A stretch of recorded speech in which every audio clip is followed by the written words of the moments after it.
ઓસમ નગરીનો સવારનો માહોલ છે। અત્યારે સવારના 8:30 વાગ્યા છે અને અત્યારે પ્રવાસની મોસમ છે, એટલે વિદ્યાર્થીઓ જુઓ ખૂબ બહુ મોટી સંખ્યાની અંદર અત્યારે વિદ્યાર્થીઓ પ્રવાસમાં આવી રહ્યા છે। સુરત દાદા ધીરે ધીરે ઉદય થઈ રહ્યા છે। અત્યારે શિયાળાનો ખૂણો તડકો છે અને એ ખૂણા તડકાની અંદર આ ખૂણા બાળકો અત્યારે પાટણ ઓસમ મિલની અંદર પ્રવાસમાં આવ્યા છે।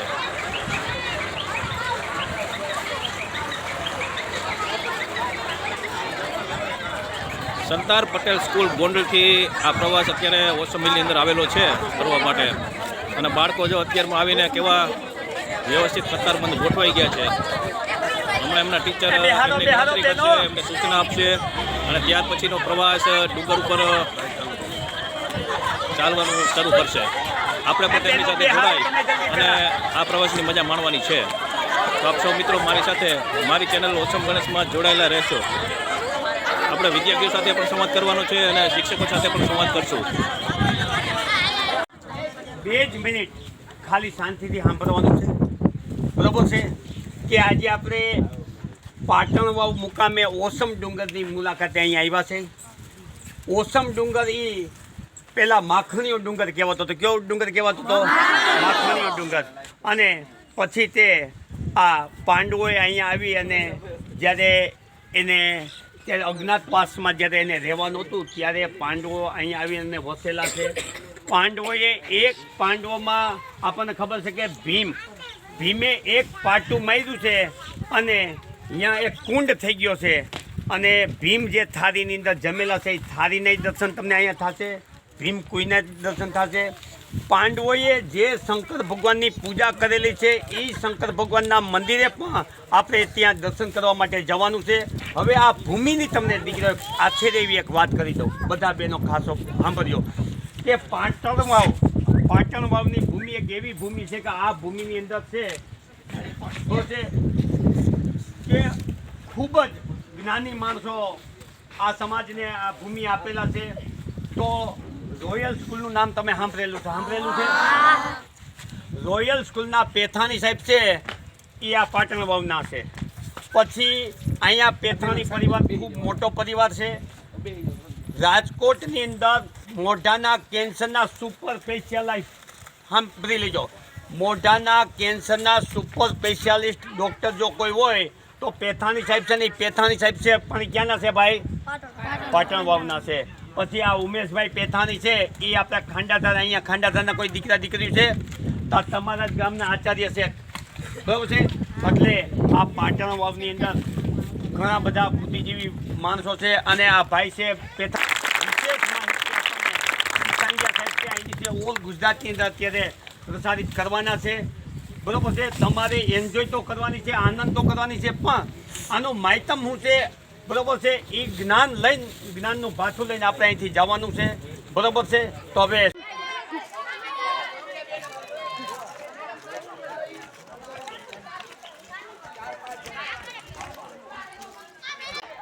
ઉમેશભાઈ પેથાણી કે જેઓ ખાસ મારા મિત્ર છે, એવો ખાંડાધારથી આવ્યા છે। પ્રાથમિક શાળા ખાંડાધારના પોતે આચાર્ય છે અને એમની સાથે જે સાહેબ છે એ ગોંડલથી સરદાર પટેલ સ્કૂલના આચાર્ય છે।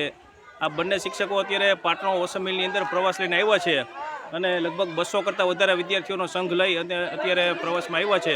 તો એમને ઓસમ પર્વત ઉપર કેવી મજા આવે છે અને શું માહિતી મેળવવા માટે આવ્યા છે, આપણે એમની પાસેથી મેળવીએ માહિતી। નમસ્કાર, અમે ગોંડલ જય સરદાર સ્કૂલમાંથી હું અને પેથાણી ઉમેશભાઈ બે પધાર્યા છે। ઓસમ ડુંગર એટલે કુદરતના સાનિધ્યમાં આજે અમે ભગવાનના ખોળે આજે અમે આવ્યા છે અને અમે અને અમારા બાળકો જેટલા 200 જેટલા બાળકો છે આજે કુદરતના નજારાનો આજે અમે આનંદ લઈ રહ્યા છીએ। અમે તો એવી અપેક્ષા રાખી છે, અમારું 5 થી 12 ધોરણનું સંકુલ હજી એક જ યુનિટ અમારું આજે અહીં આવ્યું છે, પણ આવતા દિવસોમાં સિસાંગિયાભાઈના માર્ગદર્શન હેઠળ અમારું કોલેજનું જે યુનિટ છે એના જે 1200-1300 બાળકો અભ્યાસ કરી રહ્યા છે એને પણ કુદરતના સાનિધ્યમાં લઈ આવવાનો અમને આજે આનંદ થશે। જય હિન્દ, જય ભારત। ખૂબ ખૂબ ધન્યવાદ સાહેબ। અત્યારે આપણે નવેમ્બર ડિસેમ્બર મહિનો છે અને એમાંય ખાસ કરીને આજે તો 2024નો છેલ્લો દિવસ છેલ્લો દિવસ છે અને છેલ્લા દિવસની અંદર 2024ને બાય બાય કરવા માટે આ બધા વિદ્યાર્થીઓ અત્યારે ઓસમ હિલ ઉપર આવ્યા છે અને 2024ને બાય બાય કરી અને વેલકમ 2025 કરવાના છે. તો આપણે પણ તેમની સાથે વેલકમ 2025 કરવા માટે આ પ્રવાસની અંદર જોડાય અને આનંદ કરીએ. ચાલો મિત્રો, આપણો પ્રવાસ આપણે આગળ વધારીએ.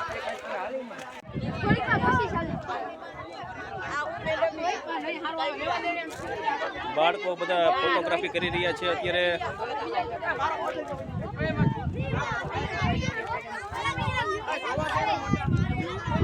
ખરેખર પ્રવાસમાં આવ્યો ને એટલે પ્રવાસની એક મજા જ આખી અલગ હોય છે. ન વાંચવાનું ટેન્શન, ન ભણવાનું ટેન્શન અને મુક્ત વાતાવરણમાં ફરવાની મજા આવે ને. નાનું કેટલા મણ છો? છઠ્ઠું. એમ થાક તો લાગ્યો જ નહીં હોય ડુંગર પર ચડવાનો? માન હવે આ થોડું ચડાવવું હોય. તને થાક લાગ્યો ભાઈ? નથી લાગ્યો ને? થોડો લાગે. જો આ બંને દીકરીઓ પર જો કેવી ચડી રહી છે. પણ બધા ધીમે ધીમે અત્યારે ડુંગર ચડી રહ્યા છે.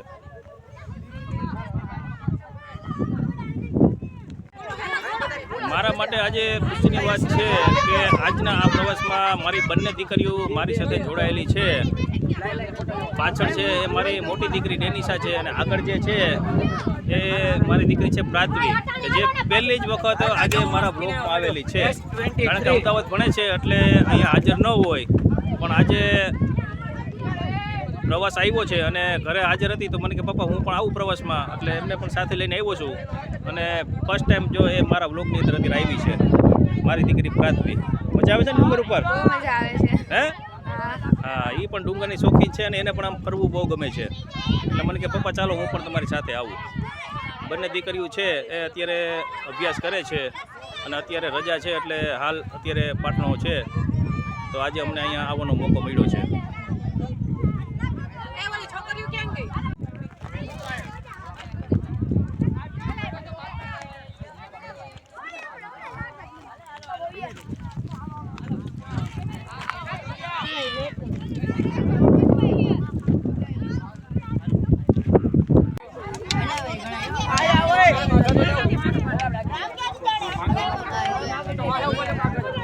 પ્રવાસ અત્યારે ડુંગરની ટોચ ઉપર પહોંચી ગયો છે.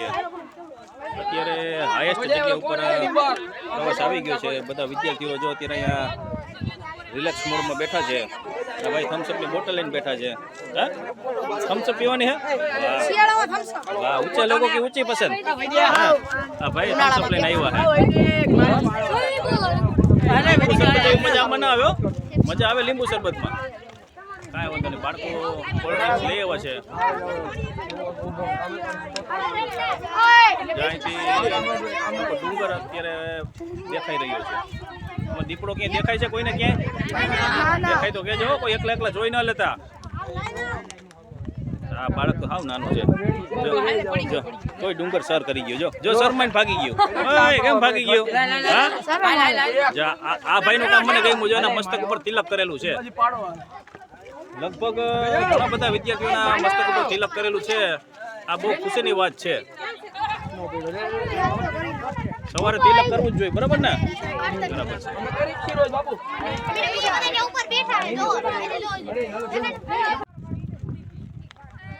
ડુંગર ઉપર જેટલા પણ પ્રવાસ આવે છે એ એમની સાથે જે પણ કાંઈ વસ્તુ લઈને આવે એ બધી સાથે ભેગી લેતા જાય અને યોગ્ય જગ્યાનો નિકાલ કરે.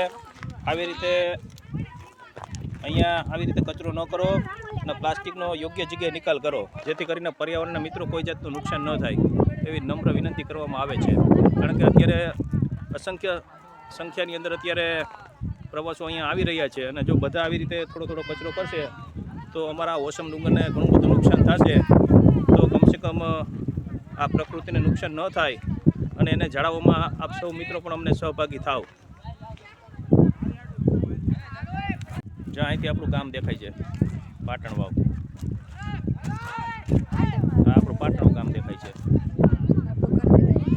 ગોંડલ સ્ટેટનું છેલ્લું ગામ છે પાટણ વાવ.